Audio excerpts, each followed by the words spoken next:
my like main way for me to cope with everything was to just write. Like I probably should be in therapy, but it is my therapy for me. Like I I just like if I'm like angry, I'm like I'm gonna go write a song. If I'm sad, I'm like I'm gonna go write a song. If I'm like feeling so in love, I'm like I'm gonna go write a song. And it's just like that's just my way of coping with everything.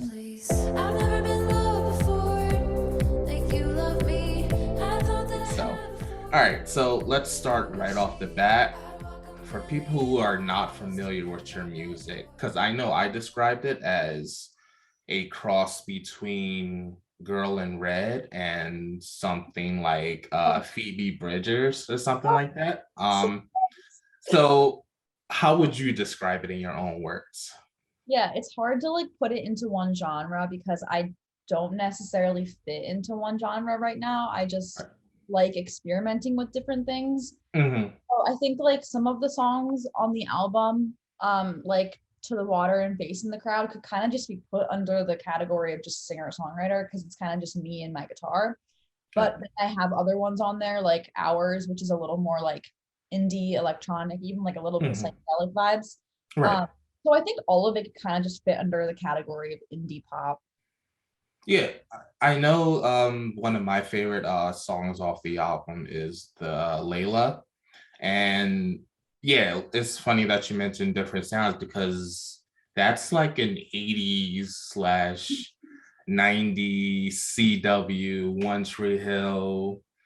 Everybody's jetting off in different directions. It's one of those series finale songs that I can like It's so nice. picture just like, oh, I love this song. Like, let me look this up and something like that. So, do you agree with that statement? Like, is that what you were going for? Yeah, I mean, I definitely use some like 80s, 90s synths, which even one of my professors pointed out, and I was like, yeah, you're right. That's great. All right, glad to see my accusation was on.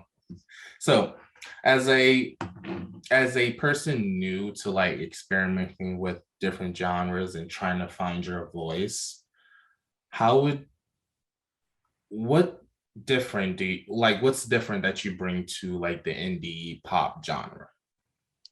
Yeah, that's always like a hard question to Right. answer. Um, I just think, Or should I say, what's something that you want to bring to it? Or what do you want to see change? yeah, um, I just think that I'm not like, as of right now, I'm not trying to be anybody else. I'm just trying to do what I want to do. A lot like my album is very inconsistent, which like does sound like a bad thing, but I think Yeah. it's like it's fun to listen to because there's like different like if you like soft sad music you can listen to it, but then if you like a little more like upbeat kind of stuff you can listen to it. um but yeah, I'm just doing me. I don't know. No, Also, it's everyone has their own experiences and like their own ways of expressing things, so right. I'm we're all different even if we're all living in Philly doing our thing. Yeah, because one of my favorite bands, shout out to Great Time, um, they had a lot of criticism, another Philadelphia local band, and they dealt with the same things of they don't have a certain genre, a certain identity, a certain sound, and they make some of the best music I've ever listened to. So I think necessarily in today's age, it's always like, oh, like you need to be this coming up in the industry, or we need to paint you as this certain type or this certain type. So I'm glad to see like a lot of local and independent artists are now saying, hey, we don't need to be that right now. Like we can do what we want. Yeah, I really can't imagine myself sticking to one genre because like I would like to have my like own type of like ways of mixing and producing where people will be like, oh, that's like that. You know what I mean? But Right. when it comes to writing, I don't see myself sticking to one type of way of writing. Right. So that's my next question. So what type of sound or new sounds are you looking to get into down the line on your next project? I'm just I want to dig a little bit deeper into my mixes. I told you before that this album took me a long time to do, and it Mhm. started before I knew a lot about the ways of producing and the ways of mixing. So, like I told you, Layla was one of the first ones I produced, and once I was going through all of them, and I ended with Hours and Twin Flame, which I think are the probably the best produced ones on there, in my opinion. I went I back. mean, I'm gonna have to disagree. I think Layla is. That's, yeah, But I understand the artist mentality of you. yeah, exactly. No, that's nice. My sister's favorite is Layla too, which I love because it was like one of the first ones. But like when I listened back to it, I was like, oh, like this could be better. It has the potential to be better now that I know more of what I'm doing. So I think for my next EP slash album, I'm not sure what I'm gonna do yet, even maybe a single. I do want to dig a lot deeper into the mixes and spend more time working on them for sure. Right. So you mentioned that you do all your songwriting yourself, and I know that your mother is a singer-songwriter. Yeah, So how much of an impact has she had on your music? so much. I mean, she is like very folk singer-songwriter, and she grew up writing music. She's been writing like forever, and she's so great. I've always just gotten my inspiration from, she'd be like, I wrote a song, come in and listen. And I would go in and listen and just like cry to the song. So sad. Like they're sadder than mine, I swear. But yeah, definitely a lot. I mean, not so the electronic ones. I get more inspiration from like pop artists and stuff. But for sure, the ones of just like me and my guitar, it's definitely inspired a lot by my mom for sure. So I obviously assume that she was very supportive of your music when you first started out. So how did you approach her in terms of, since listening to her play and seeing her work? How Yeah. did you go and say, hey, like, mom, I want to start to do this myself? Like, Yeah, she put me into piano lessons when I think I was 5 years old, I'm pretty sure 5 or 6. okay. And it was more like classical. Um, and I did love it. I loved like training and like doing little finger exercises and stuff. I learned like Bach and Beethoven and stuff. And then I reached middle school. I think I stopped taking lessons. And then I think it was ninth grade of high school, I started doing School of Rock, which I got more into like classic rock and keyboards and stuff and synths. And I did start writing music like in middle school, but I never showed anyone. They were so bad, just like songs about love I hadn't experienced and just, Yeah, like me like at that age, you 12-year-old me and just writing songs. Um, but yeah, I'm a very like modest person, and I'm like shy when it comes to this stuff. So I am trying to like break out of my shell, and like putting out the album. It was like very vulnerable for me because it is so personal. But I would just sit at the piano and play my songs, and she might come in and be like, "Did you write this?" And I was like, "Yeah." She's like, "Play it again. Let me hear the lyrics." And like she always wants to hear the lyrics. She's like, "Send me the lyrics to the song. I can't really hear them that well." But right. she's definitely like one of my biggest supporters, and I love her. Now, was she was going through like this period of development and learning? Was she very supportive, or was she like one of those moms that like kind of like aggressively pushed you to follow music? No, definitely not. She's always been so supportive of what I wanted to do. And I've known that I've always wanted to like go to school for music and pursue music as my career. And not necessarily like I didn't ever really imagine me being like the center of it all. I've always wanted to put out my music and have people listen to it, but I've Mhm. also always wanted to be a producer and help other people with their music. So she knows that it's not like all about me and not trying to like, be like have the whole world know my name, but I'm Right. so happy to still put out music and have people listen to it and hear it. And I do want to perform too. Okay. So, in terms of like working that dual purpose, what's easier, songwriting or producing somebody else's music or producing your own music? Yeah, I mean, I think for me, definitely songwriting comes easier.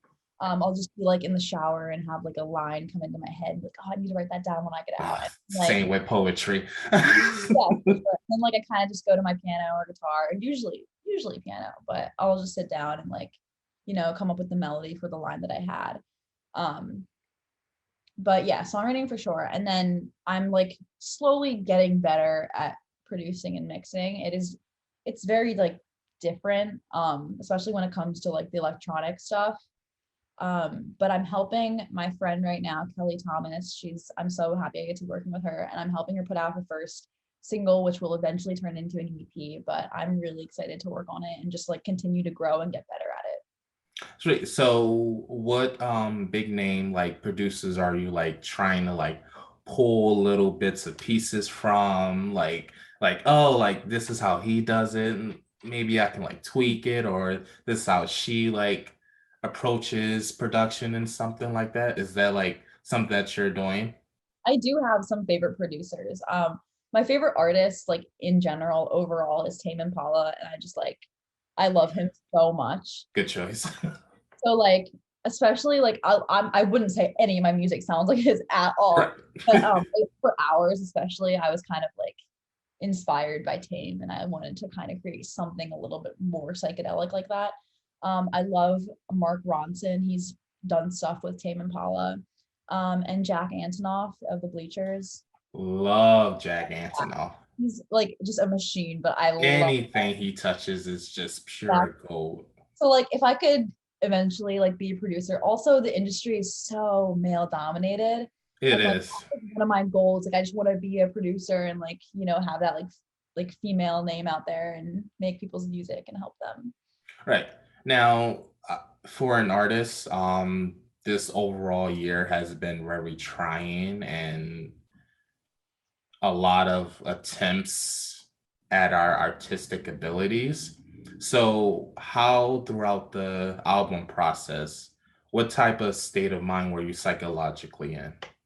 Yeah, I mean, I struggled a lot throughout the pandemic, especially because like I was on online school and I was like, fuck this. Like I want to be in real life. I want to be like in the studios. Right.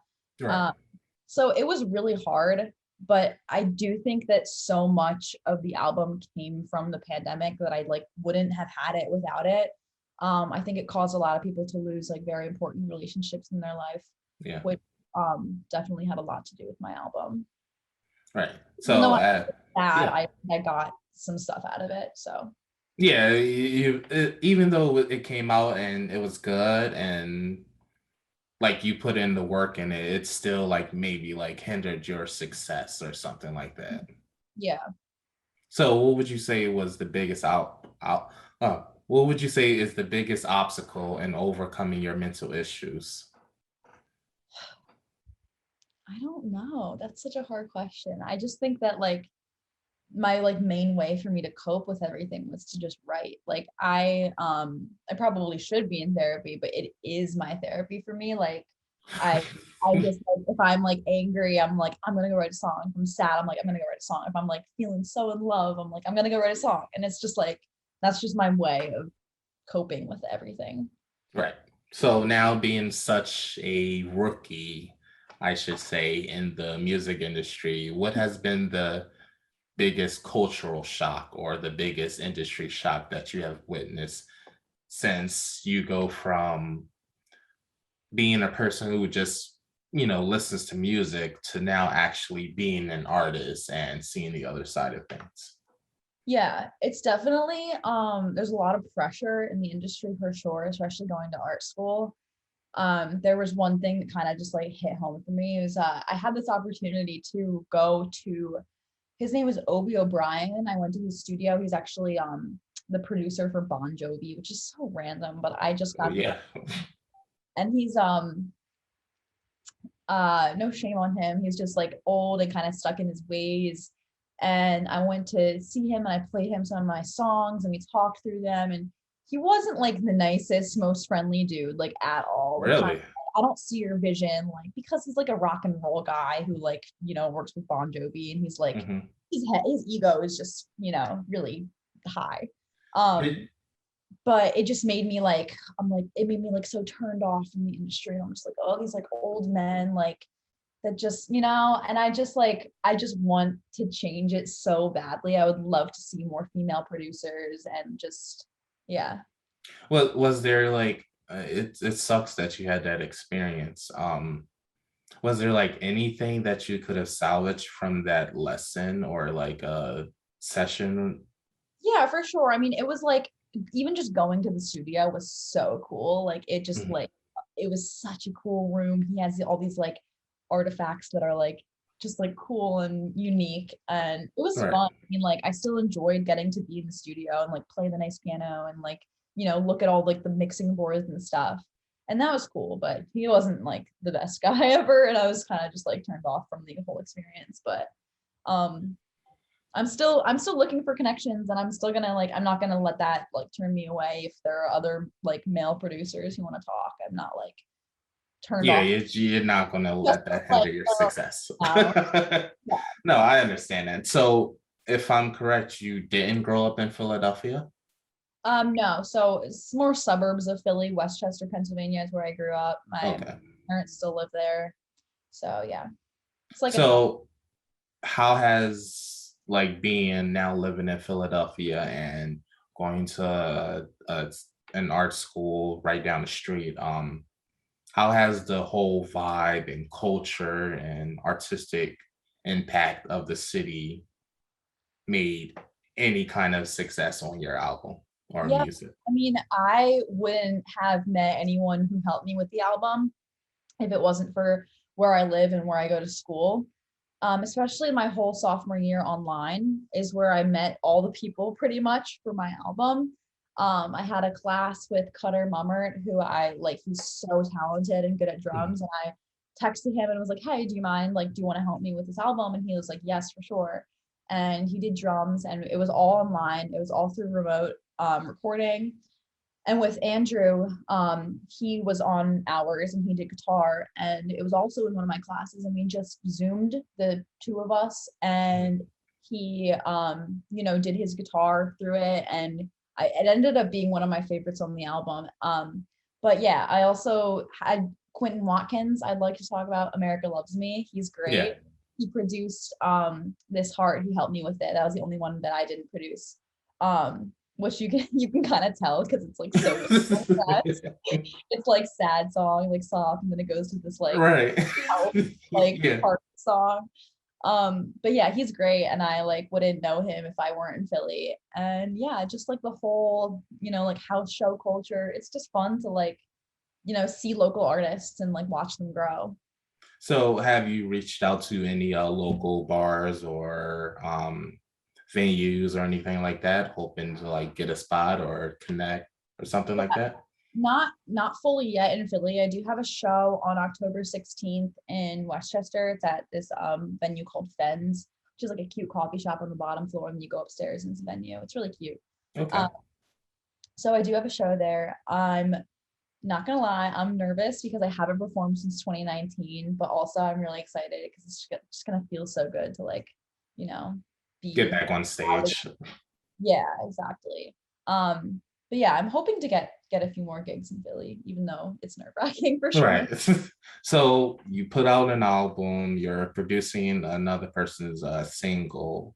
So what's next for Mackenzie? I have a lot of more songs written that I just have yet to record and work on the mix. So I don't know if I'm gonna put out a single before my next album, but I'm 100% wanting to just like continue to make music and put it out there. Right. And then I also want to find more people to collaborate with slash produce their music. I know my mom is trying to like learn how to do everything on her own without having to be in the studio, because all of her albums have been recorded in the studio, but just like taking these like logic courses now, and just trying to get like herself to be able to do it. So I'm gonna try to help her with record some of her music too, but working on Kelly right now and myself, and hopefully more people. Right. So last question. In a city like Philadelphia and its culture that we talked about earlier, what does the phrase true urban culture mean to you? Yeah, so I kind of think of just like how Philly is so unique to itself, and like we're always moving, we're always going. It's Right. just a very active place, and like the music scene is so Philly, you know? So I Right. kind of think about like in terms of the music at least, it's just so, you know, it's just so unique. Like Philly is just so Philly, you know? Yeah, Um, yeah, it really is. It's a hard city to like be successful in, but when you do make it, the city has your back. Yeah, and it's so much like it's not like New York City in that like intense way. It's more of like an intimate New York City. And Yeah, that's the perfect way to describe it. Because we had like 3,000 New Yorkers move down here last year, so it's New York City Junior or yeah, light. Yeah, it's just I love it here. It's just so cute and it's not that big. Like it really isn't that big when you like look at it through like the whole, you know, yeah. idea of it. It's just small and cute. But yeah, true urban culture. I kind of just think of the music scene really. I mean, that's a perfect way to end this segment. All right. Thank you. I want to thank you guys for taking the time out your day to talk to me. And Yeah, thank guys, you so much please, for remembering me. yeah, please stream Mackenzie's new self-titled debut album. We're going to link her mother's social down below. And thank you again. And I hope you enjoy the rest of your day. Thank you, Donnie. You too. Have a good one. You too.